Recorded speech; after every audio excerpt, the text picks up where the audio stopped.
Hello guys, David Vose here again. Another beautiful day. The clouds have gone away and the sun's out, but it's still a little chilly. But I don't know if we're going to get any winter. I mean, my daughter told me that I guess the reason they claim they're having these fires over there is because they hadn't had any rain since May. Well, I'll tell you something. I saw some pictures. I guess thousands of homes. By the way, I hope you're having a wonderful day. Sorry, I just turned this on and I don't even know what I'm going to say to you guys. I don't even know what I'm going to say to you guys. I'm encouraged.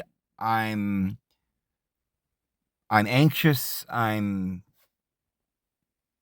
partly dismayed, but hopeful in my spirit. I know, like as fast as my little conscious mind can think, and I'm trying to remember all the things in one moment of each time. I'm trying to remember all these points that the Lord has showed us. And, we have this faith and we know everything's fine, but then we have all these things that we just now witnessed. People are dying, Dave. And suffering and all the, the news and everything. And that wears on you too. And the people you love and, the circumstances that we're in. And so it's not like, it's not like Jesus didn't sweat blood when he went to that cross. Man, it isn't easy. But we do have comfort. Remember what the Apostle Paul used to say? Comfort the brothers with these words. Because, yeah, even the brothers need comfort. But I hope I'll be able to do that today for some of you, because the Lord certainly wants us to be comforted. I think it's really a lot simpler than what it appears. I think there's a lot of glitter and lies. If we could just get out of the world, I think that's the simple solution. What a beautiful world we live in. Yeah, it may take a little doing. I think I told you guys the other day, I was walking around up here and thinking, well, okay, we live out here, and I know, okay, we got pine nuts, which they're amazing, these pine nuts. I don't think a lot of people even know what these pine nuts are. Because where I was, like up in Idaho for years, they don't have any pine. I mean, there are pine nuts, but they're like little dinky nuts that you can't even get out of the cone, and it's a lot of work, and I don't know if you could even get enough to eat. You could, I guess, if you knew how.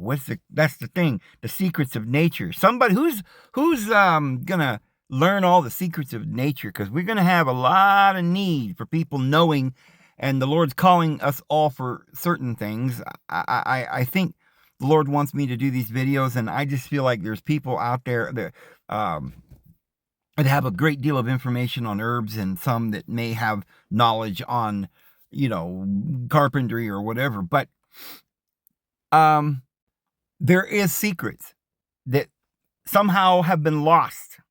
And I'm going to give you a good example of that.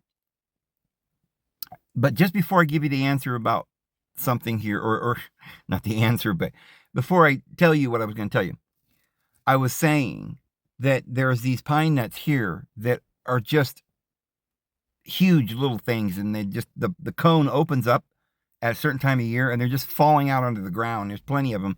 You get the juniper berries and things, and all the acorns. There's tons of them. And I know most of you think, well, I couldn't live on acorns and pine nuts, Dave. Well, that's what we're supposed to eat. What the Lord provides, nuts. I think the best place that I've ever seen, at least on the surface, because we're aware of the fact that there's a lot of secrets. I think wherever you live, in whatever climate, there are certain foods and everything you might need. So in one climate, you might have cannabis, and another climate, you might have peyote, and other climates, you got kinnikinnick and all these different things that grow, and even the mesquite, if you know how to use it. But there's secrets that we just don't know. I mean, they around here, I think I told you that there's this thing called ginseng weed. Now, if you look that up in the dictionary, or whatever on the internet, they'll say, oh man, don't touch that, don't eat it, it's poison, it'll kill you. Well, then if you really get to looking, the natives used to use it in their ceremonies and their well, I mean, we call them ceremonies. I don't know if, they were wise men, right? And they were what we call medicine men. I mean, what does that mean? They were the herbalists and they knew how to eat. And they ate the herbs and they understood these things. It wasn't some kind of hokey pokey, voodoo like we've been told. And these people didn't live in teepees. They were refugees in tents when we got here because we came over here and wiped them out. But they had a lot of knowledge and they used the Jimson weed. I don't know all the reasons that they used it, but I can guarantee you that it'll take you to heights that, I mean, I don't know. I never tried it. But I am planning on getting some next year when I find it. I remember it was it fall when I saw it growing everywhere? I don't remember summer. And so I don't know when it blooms and stuff, but I want to look into that next year. But everywhere you're at, there's something there. There's a medicine for pain. There's an herb for health and protein, or one that's got your omega-3s or whatever. And we've forgotten that acorns are a source of food. And we think, oh, but you got to prepare them and soak them and all this other stuff and blanch them or whatever, roast them. That's too much work. Well, that's what you got to do. The peanuts and beans, you got to cook them in a pot, put salt in there, soak them overnight. They do all kinds of things with beans. Food, that's the way food is. Acorns really aren't bad for you. It's just that there's a little skin around the acorn that you've got to wash off, soak them a little bit overnight and then pour it off and stuff, and then roast them. But you could boil them and make a mush. You ever wonder what the word mush means? I think it's the same word we have as mashed. So it's, in other words, I used to hear about how the Indians used to eat the yucca and make it a mush. Well, it's like a potato. Like, I ain't eating no root. Well, we eat potatoes and, carrots and stuff. That's what a root is. And what do you do with them? Well, you boil them. And there are times of the year where you have to eat things like that. I mean, during the summer, you can collect all the nuts and berries. Anyway, the secrets. Okay, so I was standing up here on my cliff about a week or so ago. I think I already told you this story, but I want to mention this again. It's a really amazing thing. And I thought, what would I do if I was standing here all naked, right? And I'm all by myself and there's no city and there's no grocery market or a Goodwill to go buy some clothes or a Walmart or anything. I mean, where would I get clothes? What am I going to do? I'd freeze to death. Surely the Lord must have something here where I'm at that I could use to clothe myself or make a tent or a blanket. If not, there must be something wrong with the Lord, because if people live in this area, what are they going to do? What are they going to do? Well, there are secrets. And I thought, well, what am I going to do? Make a pair of pants out of a juniper tree or a pine nut or, where the grass? I thought, well, I could weave the grass, make a basket or something. But I don't know if I'd like wearing a grass skirt.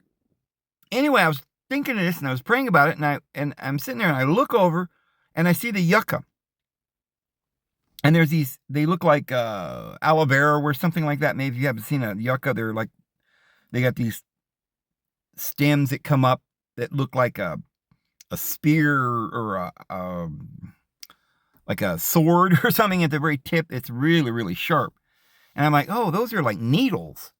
You could literally take that little needle and put a little hole through it. And if you had some thread or something, you could make something. But I was like, what are we going to use for thread or twine to make ropes and blankets and things?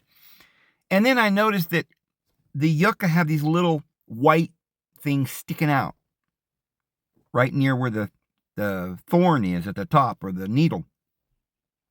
And I went over and I said, I wonder if we pull that white, looked like a little white string. What would happen if I pulled that? And I pulled it, and it just ripped a strip, this little fine kind of a twine. It ripped it, didn't rip it, I should say it just sort of separated cleanly, quite easily. And as I pulled it, I saw I had a twine, and it pulled all the way evenly, all the way down to the bottom, and then just pulled off. And I'm standing there with about some of these yucca sword leaves, or whatever you call these things, or anywhere from a foot, 2 feet, 3 feet long. And that's how long your little strand is. And so I got 3 of them. I pulled them off and I braided them. And I'm like, wow, I had this little bitty twine. It was about the size of twine. And I was yanking on it and pulling on it, and it was like, this is really strong. I mean, I couldn't tell you just how strong. Like, I didn't rate it compared to what, like hemp or cotton or whatever. I didn't, you know, have any proof, but it seemed to me when I was yanking on it that you couldn't break it with your bare hands. Like, it seemed pretty darn strong, and it doesn't look like something that would wear very fast. If you made a blanket or a pair of jeans out of that, I think it would last you a lot longer than a pair of Levi's. But I thought, wow, there it is, the secret right there that and it's crazy because not only can you use it for twine, but the method for getting the little strips of twine are right there built into the plant. And there's the needle right on the top. It's like crazy. And so I really believe that wherever you are in the world, everything you need is right there. We just have to know all these secrets. So I made me a little rope, but I want to do more in that and along those lines and learn more of these secrets. I wonder if any of you out there have been interested in herbs and nature. Hope one of you or somebody out there is learning all you can, because we're going to need your expertise. Because I really feel like the world is going to fall pretty quick. There's going to be a period of time of tribulation. But at some point, I don't think they realize what they're doing. I think they're going to try to mess with the weather or mess with Mother Nature. Maybe they're messing with the pollution in the skies or the water or the seeds. You know how they've been making all these genetically modified seeds. Now, all this hanky-panky that they're doing, and I think they're going to wind up starting a chain reaction or something, and the whole world is going to like collapse. Even if it just starts with the financial system, they may think they got it all in control. But what if these finite, not infinite, these finite, ignorant beings that are full of hypocrisy and pride, what if they just bit off more than they can chew? They're down there in CERN doing some crazy thing that could cause a chain reaction, or right, we don't know what they're doing. I don't know if they ever really were doing what they said they were doing. I think they're building this AI. A lot of people don't really realize it, but the internet started with CERN. That's where the internet started. And you ask somebody, well, what does that mean? What are they doing down there? What is it, a big computer? What does it have to do with a big, corkscrew going through the ground making tunnels? Like, what do they do? Well, they're making a long tunnel in the Hadron Collider, and the little cells and photons are shooting them. First of all, I'll tell you why I don't believe that. I honestly don't believe there is anything called photons. I ain't never seen an atom, have you? It's kind of like the other day I was looking at a picture that somebody was with a straight face saying, oh, this is what we've got here. We're so important. I think it was some kind of it was this guy that claims to be, I don't know if he claims to be Jesus, because maybe that's a little bit too much, but he claims to be Ammon and, the Egyptian deity, and he's come back to teach us, he's Thoth or whatever. And he's got these amazing, interesting ideas. It's almost like his work is almost like the Urantia book. It's that big. I don't know if you know what a Urantia book is. And he's got all the names of everybody that's ever lived all the way back to 1,000,000 years. And he knows whose son was who, and what they meant, and what the mysteries are, and what the planets look like, and all. He knows everything, right? But none of anything that he says can be verified. Nothing. I think he's guessed on some of it, and some of it makes a little bit of sense. He's done some research, but it amazes me how I found another guy the other day that has a whole theology that he's made up. Kind of like archaic, right? He's got his whole little system of history or whatever he thinks happened. And you guys know, I tell a story here that you probably never heard before, but I'm getting my story from the Bible and from the books. I don't deny the historians. I don't deny the Lord. I don't deny the sacred scriptures. That's what they're doing. So the things I'm saying to you is just the words of the holy book. We have quite a bit of information, but I ain't going to stand here and tell you stuff that I don't know. But,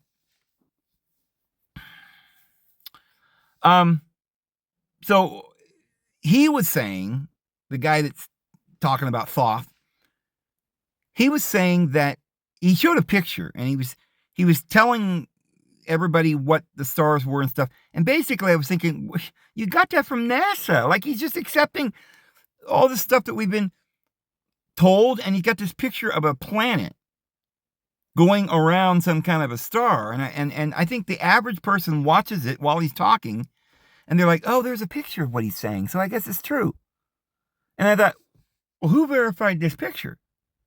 Have you ever in your life ever seen literally a real picture? Isn't it weird that we've gotten so controlled that we see these digitally mastered pictures or CGI or whatever, and I think our subconscious realizes that's not a real picture. What is it, colors and everything?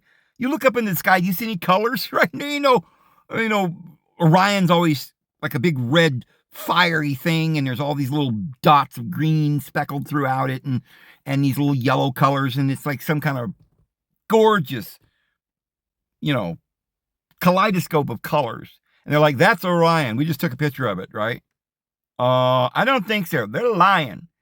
Now, why would they show us pictures and just say, this is a picture of this and that, when it is not? Why don't they ever say, this is our depiction of what it might look like if we could see it, but we can't? I mean, why do they got to make CGI pictures if they could see it? If they got a telescope that can focus in on like some planet going around some star 100 light years away, then why do they always got to show us CGI? Why is it that you'll go onto Reddit or someplace, and they'll say, oh, I'm so smart, and yes, they have pictures of galaxies. Of course they do, and here's one right here, and it's like it's CGI, right? And they just insist that we do have pictures, and yet nary a one can be proven or is verified. I mean, you might see a picture of the Earth from up above, but isn't it weird that these pictures just sort of evolve in the way they look? Like they're getting better digital pictures now of the Earth, but years ago it was some kind of a weird swirly cloud, like a painting, and now it's more like in depth, like the little pixels. There's so many more pixels in the picture that it looks more real, right? But here's the problem. When we're standing on the Earth, we're looking at the water, it's blue. We're looking at the sky, it's blue, and we think, well, if we got up above and looked down, it's going to look blue. Why would it? Why does the moon look white? Why do all the other stars look white? Why does all the planets, supposed planets, Mars, Jupiter, and we see them in the sky, they look like little white dots? How come none of them are blue or red or green? Because you don't understand how color comes about. It comes through refraction. And so, because we're on a globe, that's one reason you can prove the Earth is actually a globe, because at the horizon it's red. It'll go through purples and reds and even a little flicker of green just before it goes over. And that's because when the sun goes down over the horizon, it will be at an angle because of the sphere, and it will cause the effect of the rainbow effect. And so the blue is like in the middle, but at the very end of the rainbow, you see there's violet, right? And just before the violet, it's red. So you see the red sunset. So we're seeing blue, but the sky's not blue. In the evening, it's red, right? But the sky is clear. It's not blue. And it's so clear that, I mean, yeah, we have a yellow ground if there's yellow grass or green grass, and this, and you could say, well, if I got up in the air and I looked down, wouldn't I be able to see brown earth and stuff like that, colors? Maybe if you got up a few thousand feet, you could still see some colors. But if you're going to get way out there and look back at the earth, it's going to just be a shining reflection of light. It's going to be white. You're not going to see all this blue and continents and colors. It's just completely CGI. And it amazes me that we've got these individuals that seem to find it so necessary to pretend that they know everything. And yet they're stringing themselves along, right? They're pretending that they got this information down because they heard it from the government. And then with the other hand, they're saying, oh, but the government's a liar. And it's just like some kind of insanity, this world that we're living in.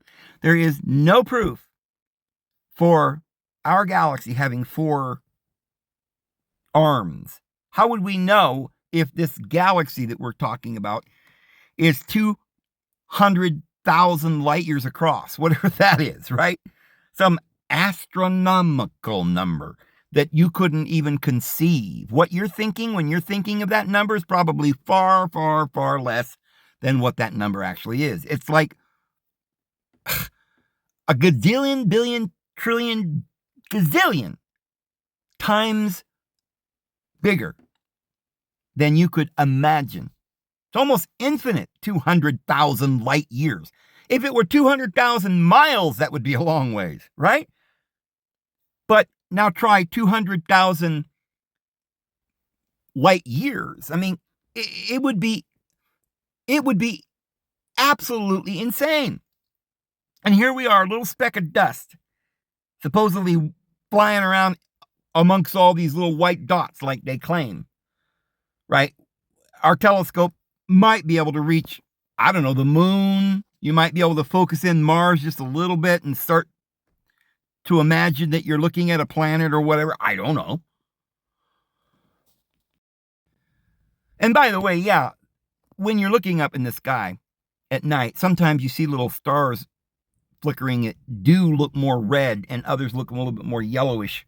That's only because of the blue shift red shift. In other words, if light is going away from you, it's going to be blue. If it's coming toward you, it's going to be red. I don't know if you've ever noticed, but if you look up in the sky at night and you see a meteorite shower, and you'll stand there, and a lot of them are little white. They're all coming from one direction because obviously we're going through space, and these things are all coming from some particular direction. Maybe a few weeks later, there's another meteorite shower. It's from the other direction. Well, in some meteorite showers, you'll see these little lights that look kind of greenish, and they're all coming from one direction, and they're kind of greenish. And then 2 or 3 weeks later, you'll be looking, and you'll see there may be a little reddish orangish.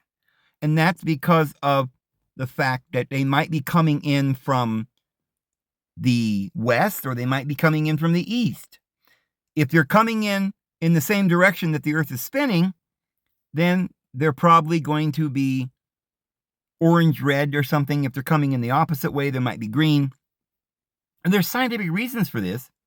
And yes, you can conclude quite a bit from this, but we still don't know why, but we can imagine. I would say that a lot of what we say about science on a local level, like whether or not meteorites are what they say they are, it's kind of true. But beyond our little meteorite shower going on up above us and a few of these supposed stars that are called the wandering stars in the Bible that are the planets, and the sun and the moon, and a few constellations of stars, they all look white. That's it. That's all we know. There's no way that I could tell you how far it is from me to the moon. But I know that the Bible says that the moon and the sun and the stars are within this system. Now, you might say, well, wait a minute. Like you were saying the other day, Dave, that the 7 planets is Tiamat, and the Sumerian tablets, Egyptian, Babylonian, the Bible, talks about whether it be Yahweh or Ea Enki or whoever their deity is, that Marduk or whatever, splitting the dragon in the sea. And we showed beyond a shadow of a doubt that the dragon is the 7 planets, And we talked about what the 10 horns are, but we said that the sea, Tiamat, that came out of the sea, the dragon in the sea, is the planets and our starry sky with all the other astrological stars going around as a firmament. And then there is this above the firmament and beneath the firmament. And we showed that according to the Sumerian tablets, above it is above Jupiter and below it is below Jupiter. And Nibiru is their planet of the crossing. I suppose you could interpret it that way, but it meant Jupiter. Now, if you believe that, and I do, because that's what literally the Bible, I could show you more on that. We've done some of this already. I don't want to, spend a lot of time trying to prove that to you here. I've done it before, or we're getting into that in some of the videos that we've been sharing. It's pretty simple what we're saying, so I think you'll understand what I'm saying. But you're imagining, as you're thinking all of this, the stuff that we've been brainwashed to believe, that the 7 planets are, the moon, they say, is 240,000 miles. The closest planet, I suppose, would be, they think it's Venus. Venus, I think they say something like 25 million miles or something. And remember that the sun is 93 million. So Venus would be between us and the sun. So it's about 25 million miles. To go in the other direction, Mars is about, I think they say about 45 million miles or something. And Jupiter is like something like 400 million miles. 400 million. And Saturn is something like 800 million miles. Now think about the fact that Saturn's quite a bit bigger than Mars. But when you're looking at Mars at 48 million miles and Saturn at 800 million, that is way further. So they would have to say that Saturn is way bigger than Mars to make it match up with their numbers. But that's a long ways, 800 million miles. But yet it's conceivable. They're saying that, like, Uranus, now think about this, Uranus is something like, something almost 2 billion miles away. 2 billion miles. Now think about how far that is, 2 billion miles. And yet, well, I guess you can't really see Uranus with your naked eye. And you certainly wouldn't be able to if it was same size as Saturn or smaller than Saturn, and yet that much further away. And then Neptune, which is even smaller, is, I think, almost like 3 billion miles or something. Pluto, they say, is like 3.5 billion miles or something. And now think about this. They've got this all figured out, right? So beyond Pluto is that planet we were talking about. It's a dwarf planet they found. It's called Sedna or something. And it's like, so far, I don't remember how far they said it was. But so if Pluto goes around the orbit, is, I believe, 250 years. 250 years. So we orbit every 360 days, right? Supposedly they're saying we orbit the sun. Or maybe the sun orbits us. But, oh my goodness, I'm just now looking up and there's the moon. And it's like 3/4 full. It looks like a big full moon. And it's in broad daylight right now. It's beautiful. But anyway, so 250 years for Pluto. Now remember, Pluto is 3.5 billion miles away. And it goes all the way around. Right now, that's just the radius of her circumference of its orbit. And it's going to make this orbit with a radius of with the radius of 3.5 billion miles from us. It's going to go around us, or the whole, whatever it's going around, from our point of view, it's going around us every 250 years. It must be whooping, right? It must be going, like faster than a speeding bullet, right? Now think about this. Sedna is so far out there. I don't remember the distance that they said, But it takes 12,000 years for Sedna, the dwarf planet, to go around in orbit. That's astronomical. 12,000 years.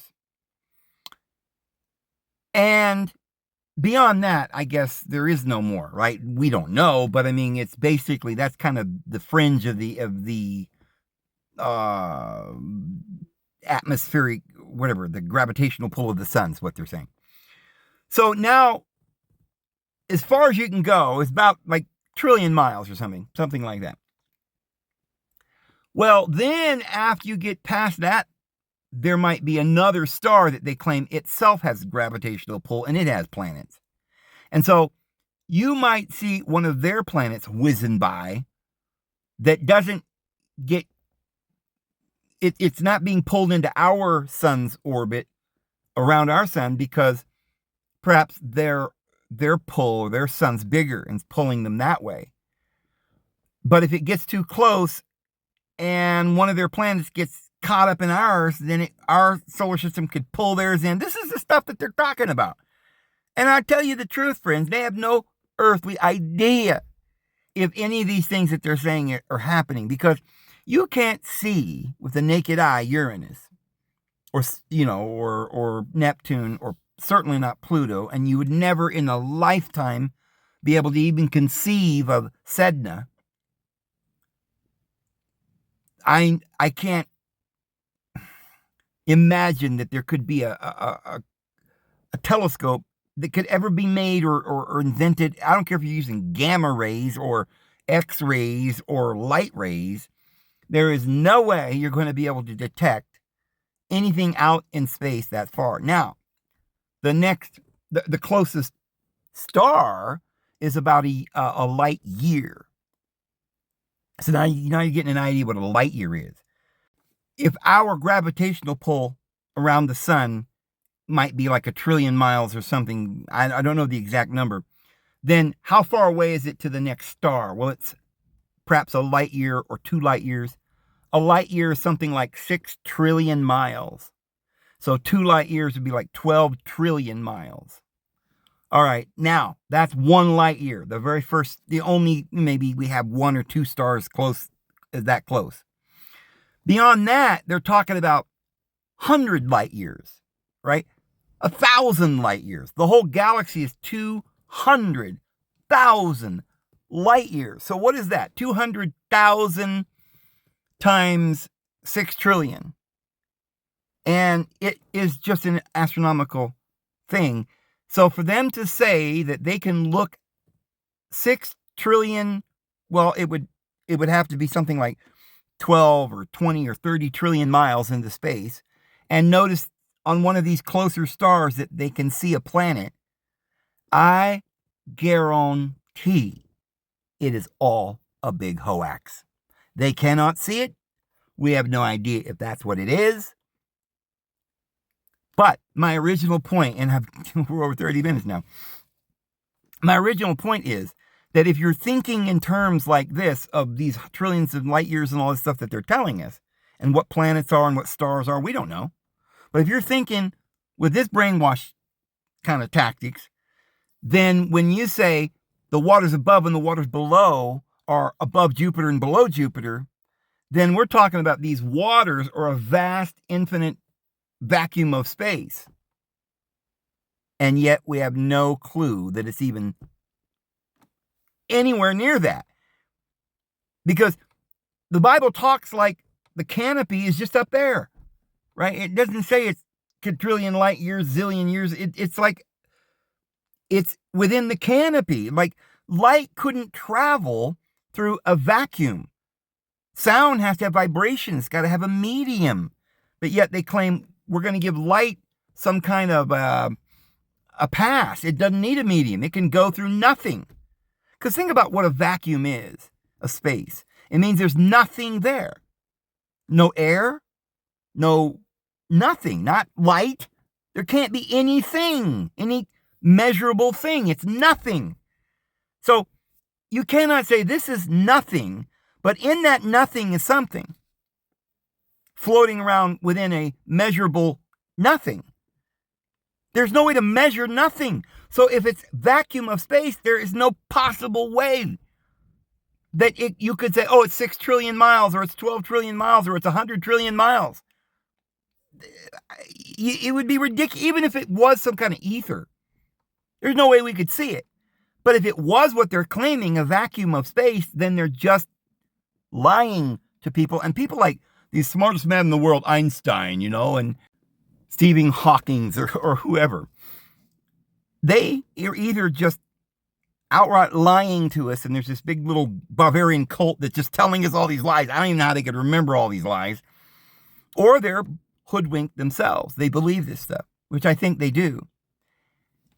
Well, it gives you an idea just how smart they are, because they have no proof for any of it, but they've been mesmerized to believe it.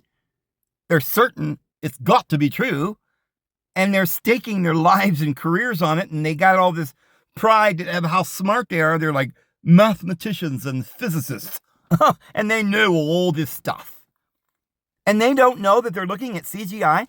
They don't know that vacuum of space means nothing. And they don't know that nothing cannot be measured. It cannot be weighed. And therefore, they're either lying and they don't know that, or they're telling us a big fib. And they're giving us some kind of a fantasy illustration. They're saying, well, it's just a vacuum and it's nothing. And if they're smart enough to realize that that's impossible, then they would have to think, well, then it's just a concept, that we're looking at lights like place markers, like sort of symbols of what might be, but is not. It doesn't dwell in our dimension. It's outside of our time-space continuum. And what that really means is it doesn't exist. But we're just saying that there's the emptiness, the nothing, that we're going to pull new things out of. We're going to make up new things. And where are they going to come from? These new ideas, these new things to add to our universe that is real. Well, they're going to come from this place that doesn't exist. We're going to make them up. And since we're pulling reality from nothing, and I kind of think this is the part of the model that they're talking about, what they call dark matter, meaning it doesn't exist. It's negative. It's not there. And it's just a concept that they're playing with. And these idiots in school and mathematics and these physicists actually think it's a thing called dark matter, right? Darkness is an absence of light. And so whoever's given them this information is basically symbolically telling them that it's just a model of some kind of concept that they don't even understand. But they're actually wrong anyway, because we don't create something out of nothing. Everything always existed and always will, and we're just experiencing it by beholding its beauty. It's called in the Bible the glory of the divine. Because nobody really understands what the divine being is, the mind. If the divine mind is creating reality, where's it creating it? I mean, what is it creating it from? From their inner unknowing, in other words, their imagination. Therefore, it's coming from this bottomless pit. So perhaps they're interpreting ancient Sumerian tablets, and when you're using the word abyss or bottomless pit, you're saying an infinite pit of nothingness, meaning that's a symbol for we're making it up. We're pulling it out of our imagination. Here's the problem. I can see those little stars, whatever those little lights are. They have dimension. I can see the light shining. So there is dimension, and you would presume weight or whatever these lights are. So they exist, and they could not exist in the vacuum of nothing. So I have and I've done this a couple of times. I wanted, I got off on this today, and I just wanted to finish this thought. And so what is the point of all this I'm saying? That all of that I just said proves beyond any doubt, and I will prove that to you today, that I'm right, by this challenge. I would challenge Einstein, but he's dead. Stephen Hawking, he died. I don't know a lot of the names of these scientists, so we'll go with Neil deGrasse Tyson, that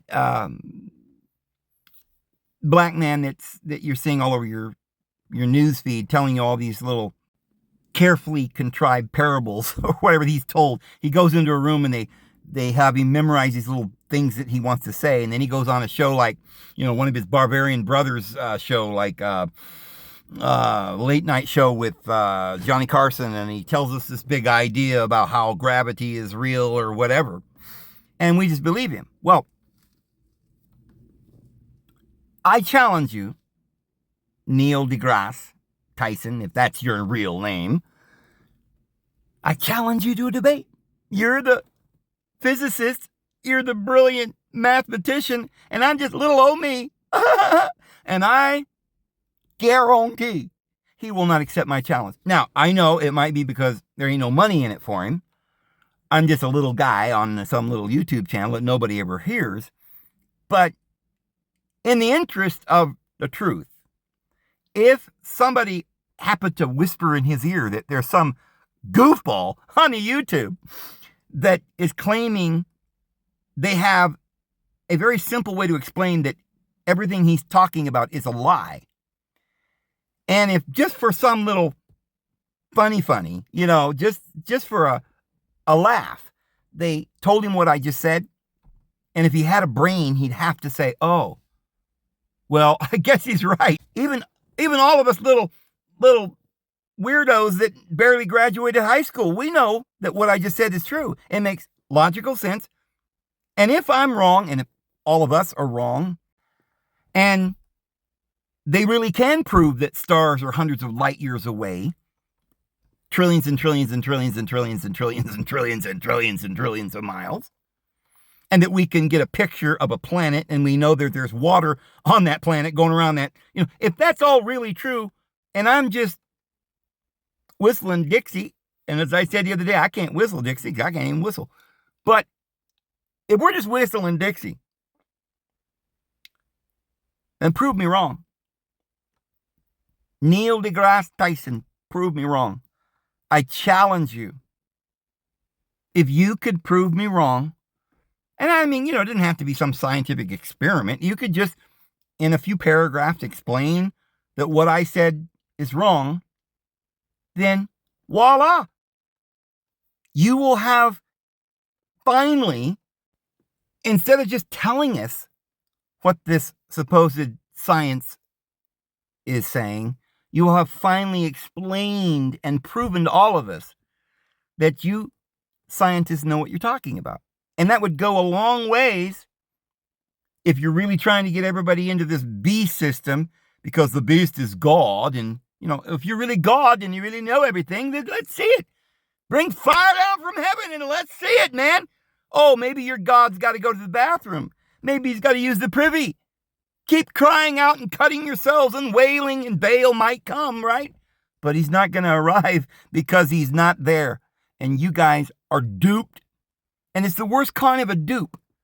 Us peasants, we don't know. We were lied to, so we didn't know, and you can't blame us. But you're supposed to be a scientist. You spent how many years getting your PhD and I don't know, whatever degree above that you got, and you never did notice the little tricky trick that it did on you right there? That the vacuum of space means nothing, and that nothing cannot be measured, and therefore you don't know how far the stars are? Boom, simple. There you go. Let's hear it. Come on now, Neil. Prove me wrong. I challenge you. I'll give you every dollar I got. If that's an incentive, let me see here what I got. Oh, wait a minute, some lint. Yeah, I haven't got much. Well, a couple of pennies here in the the dashboard of my car. That's about it. But just for the sake of science and hey, we'd all like to know, would you please prove this to us, Mr. Genius? Anywho, what's my point? I don't know. I didn't start off trying to make a point, but now that we've did all that, what is the point? The point is the most amazing thing, the most perplexing thing has just been demonstrated. And I don't know that that's very easy to do, to demonstrate the most amazing, perplexing thing that you've ever heard in your life. And we did it. We just did it in 44 minutes. And what we did was we proved that we're living in a maze of lies. If that's not true about the stars, if they're lying to us about all of that, and we all know they lied to us about going to the moon, then what the diddly dang dong is all of this starry night sky? Well, as I said, we don't know that these planets are that far away. So what if that moon that I'm looking at right now, I'm sitting outside here in this beautiful blue skies and I see the moon, and the word I'm looking for that I can see, definition, it's got very defined depths and colors.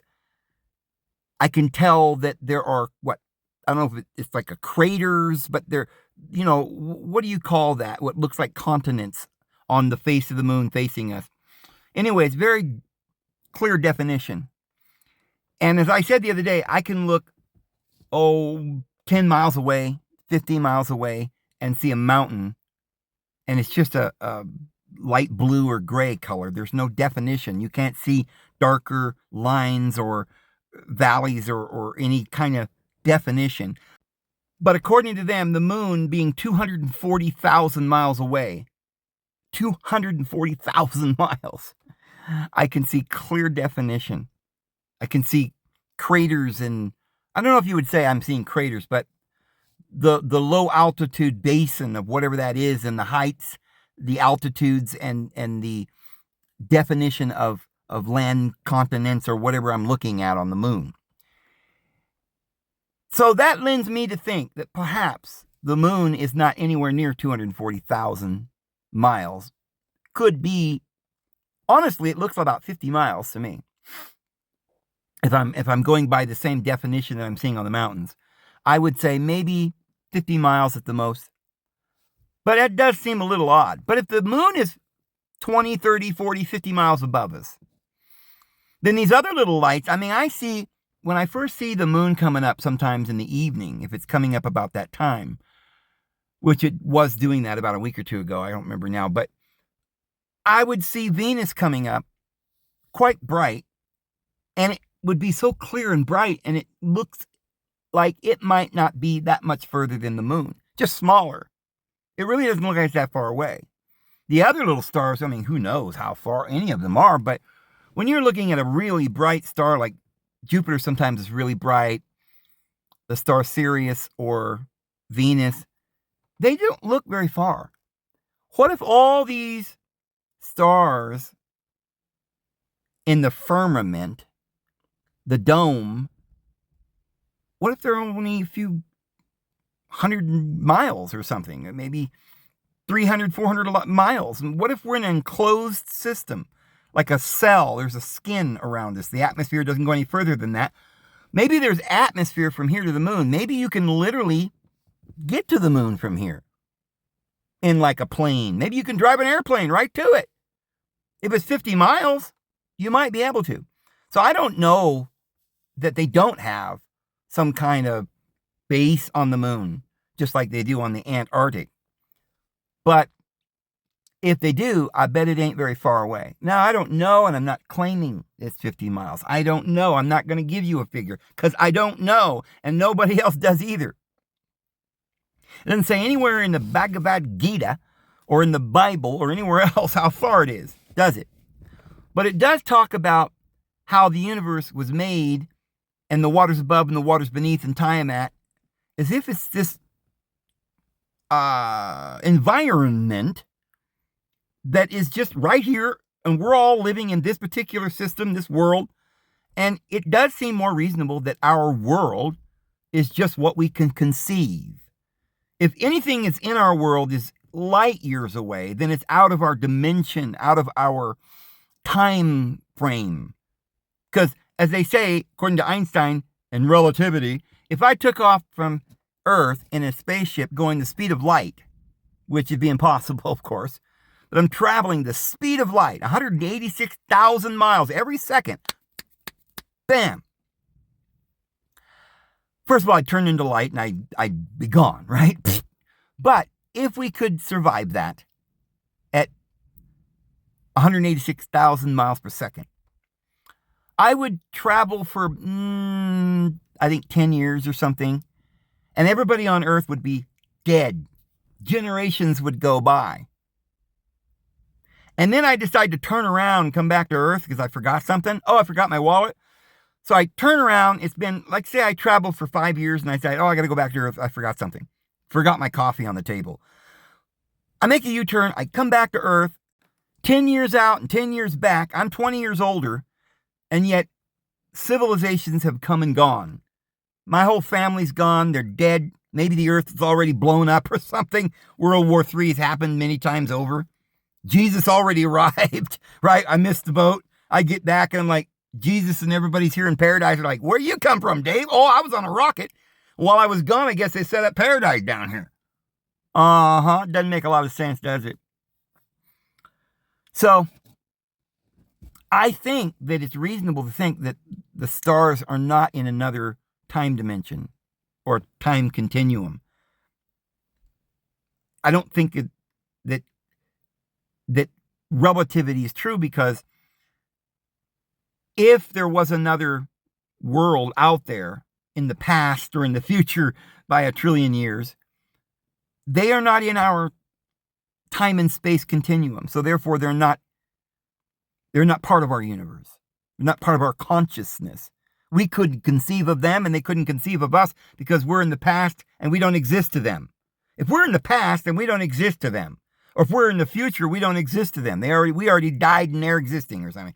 So that would mean that there would be other conscious realms with beings who independently created the rules of their universe and their principles, their math, their physics that holds their universe together. It could be completely different.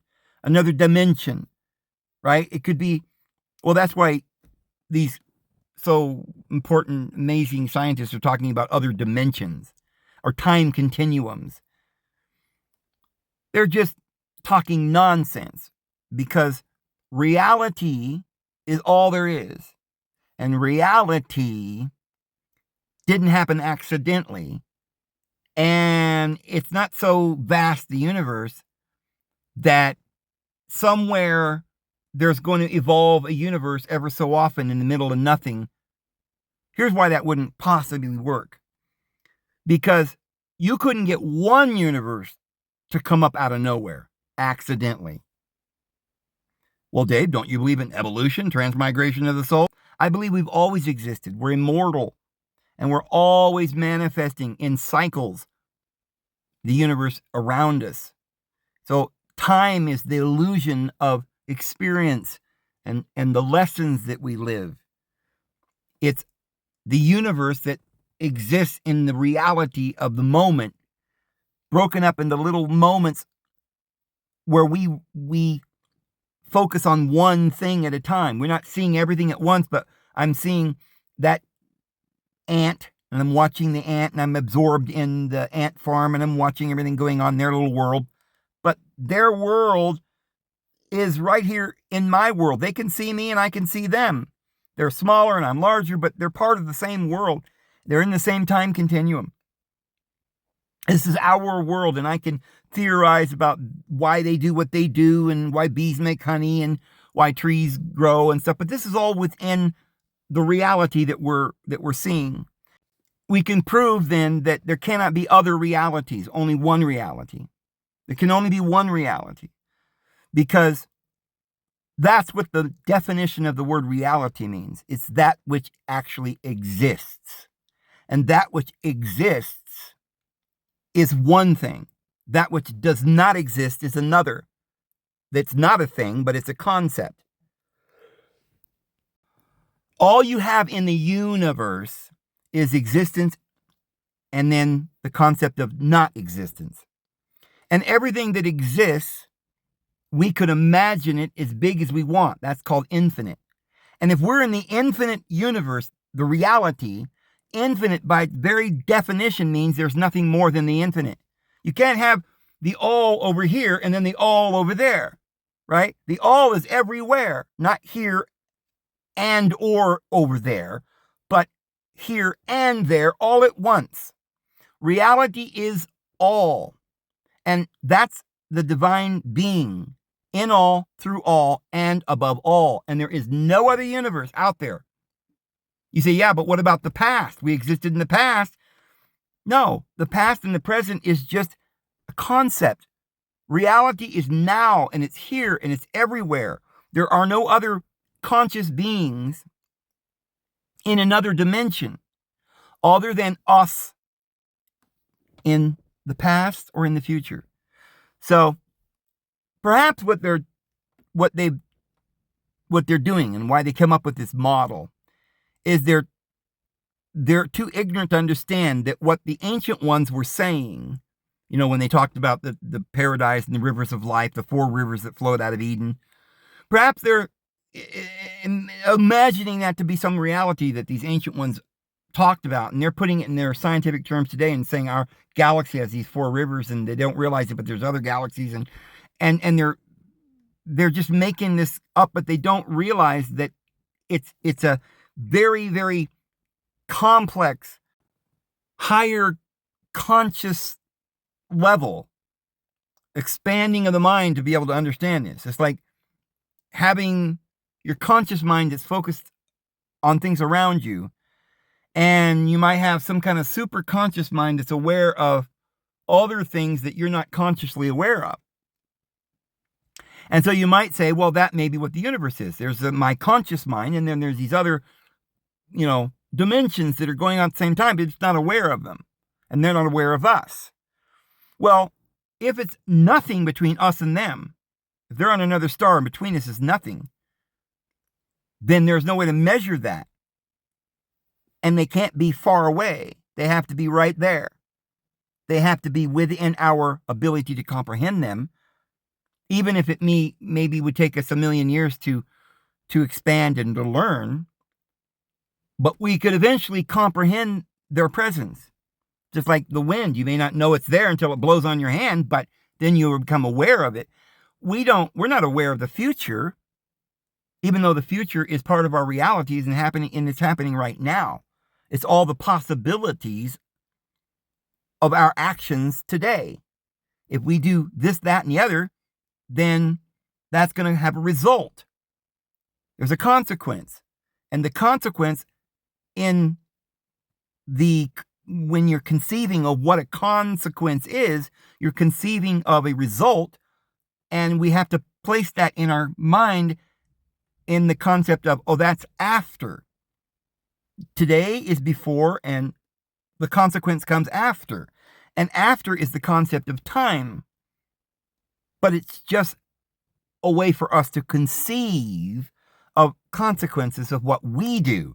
And so therefore, anything that's in time, in the future or in the past, is all part of us. Things we did in the past made the consequence that gave us today. And the things we're doing today will give us the consequence of what we'll do tomorrow. And therefore, anything that was in the past or in the future is a part of our reality. We have to conceive of that in the concept of before, after, and during. But it's only language and concepts. Okay, so you could either look at the universes that were always here in the same moment. If we exist and if we're doing things, if we're active, then each action has a reaction, an opposite reaction. And so the nature of the universe then is that we're living in this delusion of time and space. But you could explain it in this mathematical way of before, after, and during. But all in one universe. And therefore, the one universe has to be connected. We have to be able to communicate. That would mean there'd have to be a medium between us and the star in order for that star to be real. If I'm seeing the star, and if it's real, then it's within my purview. I could comprehend it at some point. I could become aware of it because it's part of the one reality. If it's part of the one reality, there cannot be a vacuum of nothing between one reality and another reality, because that would mean we couldn't measure between the two realities. We couldn't conceive of any way of them communicating.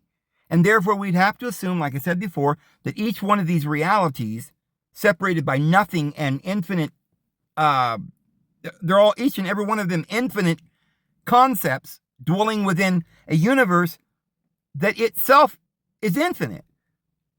So you've got infinite, universes within infinite universe.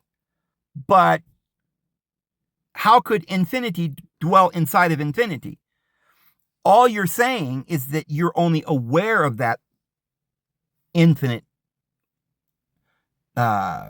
universe, and you're not aware of someone else's concept.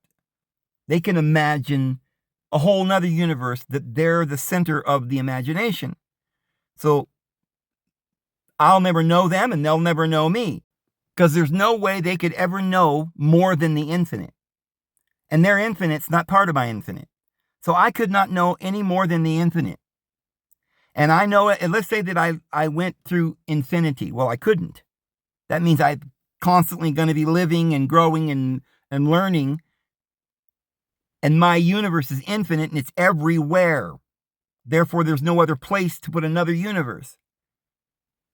And you can't have an infinite universe here if at the edge of our infinity there's nothing.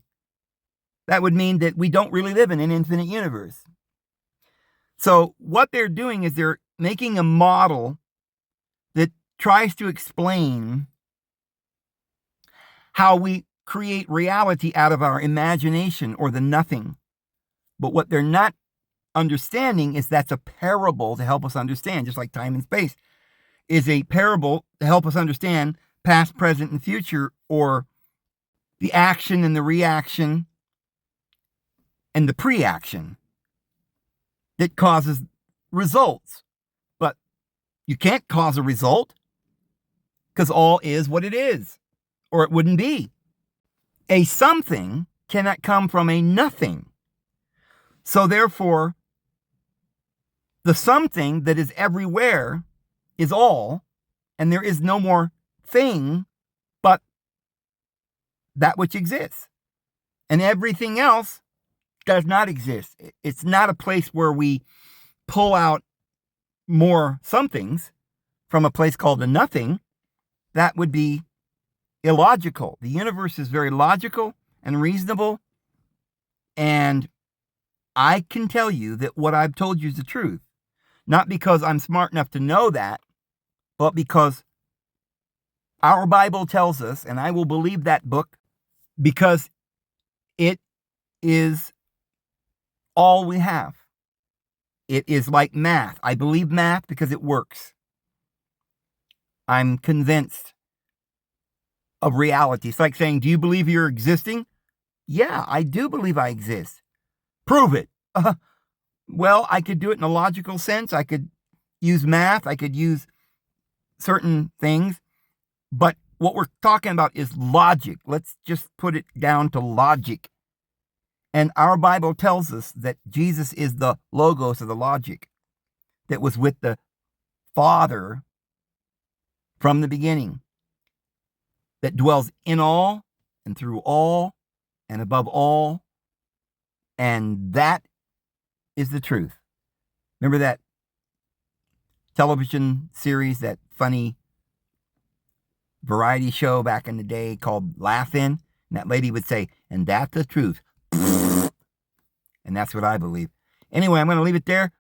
I hope you guys have a wonderful evening. I'm sorry if you were expecting some other video today. I didn't know what I was going to talk about. This is just what came out. And we got to discuss this. I think it's important that we discuss it. And again, what's the whole point? That we're living in a delusion so deep that we don't know whether we're coming or going. And the only thing we can depend on is the Lord Jesus Christ.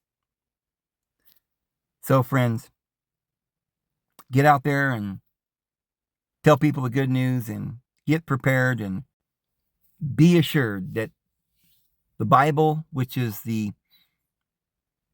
present form of these truths that have come down to us in the parchment, all the way down from the stone chiseled pyramids that was given, where this information was given to us by our elder brother, Jesus Christ, from the very beginning. We can depend on it. We can trust it. There's no other source that we can rely upon. All these liars don't know what they're talking about.